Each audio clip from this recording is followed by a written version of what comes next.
user. Some banks have recently introduced or adjusted fees on services like money transfers, ATM use, and other everyday transactions. And it's sparking a lot of conversation about what it now costs to move and access your own money, as Neb was saying this morning. So we're looking at what these changes mean for consumers. We've got financial analyst and business writer David Rose here with us this morning. Good to see you again, David. Morning, David. Thanks for being here. I know you're online, so I know you see the chat out. People are not happy. We're being told that online banking is convenience. Is the messaging here convenience costs? Well, it depends on which side of the equation you're on. If you're on the consumer side, it can be convenient depending on income bracket. For the banks, it's convenient. You don't come in branch, you don't use certain services. So from a cost optimization standpoint, it works out to their benefit. Higher margins versus a potential loss maker at probably an ATM. What's the justification for this? People are saying, this is my own money. Why are you charging me to do anything or so much to do anything with it? So there's no free cake, put it that way. And let me just give us some context to that. So some banks, there are two commercial banks right now that don't charge an ACH fee, meaning that when you're sending money by that method, there's no charge to you as the user. There's no charge at all, The banks absorb that charge as part of their service. However, we're seeing by one bank saying, come June 1, we're going to introduce a fee. And in their case, they're saying, based on operating costs, based on the current environment, between what they call increased minimum wage or the increased costs they're going to see very shortly, they're saying we have to pull a lever and adjust things because it's two levels here as a bank.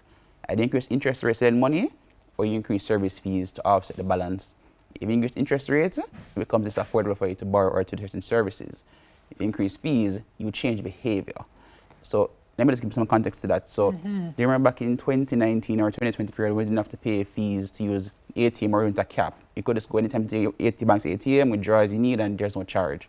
Or in 2022, so the banks say, all right, costs have gone up, we need to adjust our model. So for free transactions for the month, and after that, $25 per transaction. So it shifted behavior because in the past, it just drew as you needed, but now you're deliberately saying, all right, for the month, how many have gone so far for the month? So instead of you trying to go ATM every second, you have shifted your behavior to say, all right, I need to withdraw this amount of cash, I don't go back next time again that quickly. So the banks are shifting your behavior through these use of fees. Yeah, because they don't want anybody in branch, right? Or they want less traffic in branch. You want less traffic in branch and you want more digital transactions. So there's a cost in branch and also a cost in moving money. Which is the problem I have, which Simone just said. Because they're encouraging you to use the ATM. Because some banks say if you come in and do any transaction and people will charge you for that. So use the ATM. No problem. I've gone to the ATM and you're charging me still. Why? That don't make any sense to me. Because as you tell me, it is easier if I go to the ATM. Don't come into the branch and do this because we won't charge you for that. Why? It's a shift of cost. So when you are in the branch, there's security insurance, you have to pay the teller, you have to pay all these ancillary services. When it's a case whereby you go to the ATM, you withdraw or you deposit and you're in and out. You're not in the branch, it's 24 hours, and at the same time, it's easier from their standpoint to balance off the cost because I agree. ATM actually has a cost involved and there are also other expenses that we don't think about. So for example, during Melissa last year, we saw whereby some of the banks had vandalism against their machines. When those machines are destroyed, it's not a cheap thing to fix. Those machines are like 8,000 US to 100,000 US. So basically it's like from 9 to 15 million J in a sense. So when you destroy that machine, it's going to be expensive to replace. Some banks don't replace them at all. And the same breath, an ATM isn't necessarily a profit generator for a bank.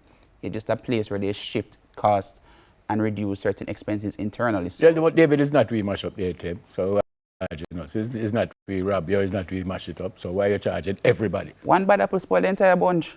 But that shouldn't be. This is business. Saying why you're passing on the cost to the consumer and not absorbing that cost. So in the bank's case, they're profit-making entities, and in their case... They're not insured, by the way? Would they not insure that if it costs them so much money? The money is insured and the facilities are insured, but at the same time, it's still a cost involved when that event does occur. So in their case, everybody has to pay for the overall cost.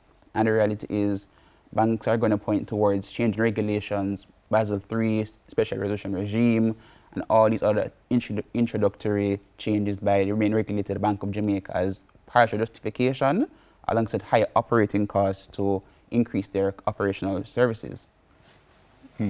So whether we like it or not, we have to pay to move our own money. It's more so about trying to figure out how to minimize any cost where possible. So I'll use a simple example of ACH versus GS, taxi versus JTC. So two electronic Taxi versus, right. So RTGS is what, 2 hours? Not necessarily. So the standard is supposed to be within 1 hour. So if I send money from bank A to bank B, should reach within an hour or less. Should be in the operative. Emphasis word should, and that's a taxi. You reach from Ligonite to halfway through in probably 20 minutes. If you take the JT, There's which no is traffic. ACH is JOTC, it's a batch system. You carry more persons, more transactions at once, and it goes into windows. So it's slower, but it costs you less. So, Well, you know what, David? I think a lot of the challenge people are having, and I have 2 questions I want to ask you, because as an analyst, you see these banks are making bank. Like when they do their reporting at the end of the year, there are billions and billions of dollars in profit after tax. And year over year, there's always growth. Am I right? Am I yeah, right? correct. You're correct. Because the BOJ actually pointed out in their annual report that deposit-taking institutions, not just banks, but building societies and merchant banks, grew their pre-tax profits by 32% to about $54 billion last year. Wow. 32%. Wow. Yes. Wow. Off a winner? Yep. Yes. Okay, so to whom are they beholden when the services that we are paying them for do not work efficiently? Because again, JUTC versus taxi, ACH versus RTGS. Sometimes, a lot of times, the services that we pay for take way longer, sometimes days, to be processed. What happens in that case? We still get charged. No, I agree, and it's unfortunate. And to be honest, Unfortunate. it's probably a conversation not just for the BOJ, but also for the persons in Parliament, because although the BOJ doesn't regulate fees, if they are given new tools to, protect the consumer in a sense, it can help, because if the bank does not deliver a particular standard or time, you should be reimbursed probably in that sense. Because imagine you would do a transaction on a Monday, and by the Wednesday it hasn't reached the receiving bank as yet. By the Friday even. We know. Not only that, I go to 5 ATMs, and none of them not work. The same bank, and none of them not working. But you go and charge me when I reach the 6th one, even after drive up and down, not working, not enough cash. No, it's frustrating. And then you're still going to charge me, then, as Sim just said, for the services that we are paying for. So then, I can put up my hand and say, well, it's 1 hour I'm on the road, to get $20. And then you charge me. But you can, but there's nothing else good that to see. Yeah, and then you charge me for the $20. What are the safeguards for us? What are we guaranteed in situations like that? so, to be honest, there are only the limited safeguards that the BOJ has imposed from a minimum standard. So they've introduced minimum ABM standards, but past that, it's not in their control to an extent, because remember, BOJ only can do what's within established law to an extent. Some things they can't bring into regulation as per se on their own. It has to go through the parliamentary setting. So it's really and by the way, wouldn't the banks know that I went to all of them and them never work? Wouldn't that come up on them? The data would show on their side. The data now would have shown, say, boy, a man check this man and they never get no money, right? So the bank would know, says 5 of them I got to. And you still charge me when I reach the 6th. But many of the banks have admitted that they have had challenges with their ABMs or their ATMs. It's synonymous, but... yeah, I think them did say it was a misnomer for us to say automatic banking machine or... Anyway, that's what I was working through in my head. But a lot of them have owned it and said they're working on it. But the working on it for a lot of people is just not It's unfortunate, especially when you think about the fact that we're in Kingston, we're spoiled for choice. And when I say spoiled for choice, never a while ago say you drove to 5 ABMs before you go to the 6 to get them your cash. Yeah, 5 to drive to. If you're in rural Jamaica, 1.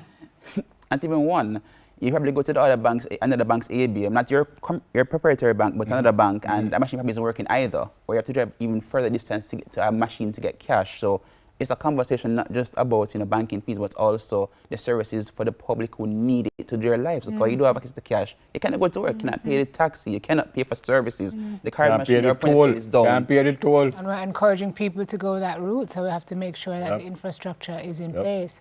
And if the banks are saying go online and go digital, and convenience is so, I don't know, man. Just feel like, X amount of money to send ACH, X amount of money to receive money into your account, X amount of money to send a wire. I mean, if you sneeze, you get charged.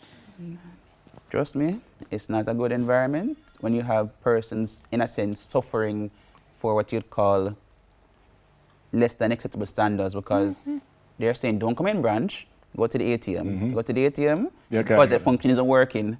But you need to get this cash to pay somebody else. So it's a chicken egg situation, really and truly. And then in branch is also very super frustrating. I was just going to say that. I was just day to do one transaction. But not only that, not even in the line. Some of the ABMs in the branch not work either. So eventually you still have to go inside and line up, and I don't understand it. We have some work to do. It is what it is, as they say. Thanks for coming, sir. Thanks, Neville. Thanks, Simon. Well explained. Financial analyst and business writer, David Rose. After the break, we're taking a look back at Carnival in Jamaica. Soon come.